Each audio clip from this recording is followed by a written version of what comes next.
An individual approached U.S. Border Patrol officers with a 9mm semi-automatic handgun. The suspect also had 2 magazines with ammunition in them that held dozens of rounds. Howdy, partners.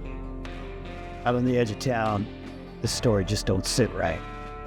Instead of reckoning with why federal men drew down and fired, the officials took an easier trail. They pointed out the iron we carried, called that the crime. Not the moment, not the decision, the gun.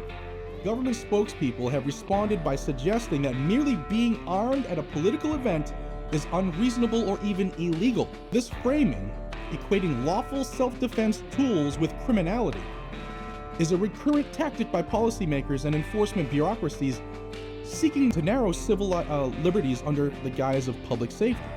A man ain't judged by what he did, but by what he owned?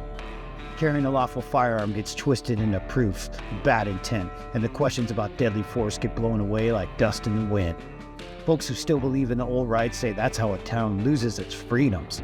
Not all at once, but when the badge starts saying the holster is guilt enough. Because someone's going to mention it. Like it or not, SIG 320s have developed a reputation, deserved or not, of unintentional discharges, meaning if they're dropped, sometimes they go off when they're not supposed to. They're supposed to be drop safe, but there's been lots of press coverage and lawsuits about people like just putting a primer in the gun and dropping it, the primer goes off. That's not supposed to happen.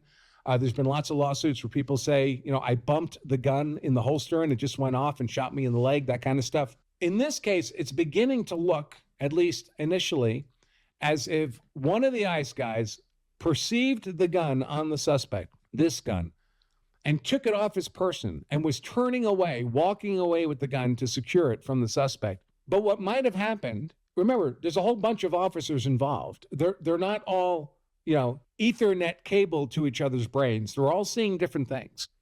And one officer might have seen the gun and said the word gun.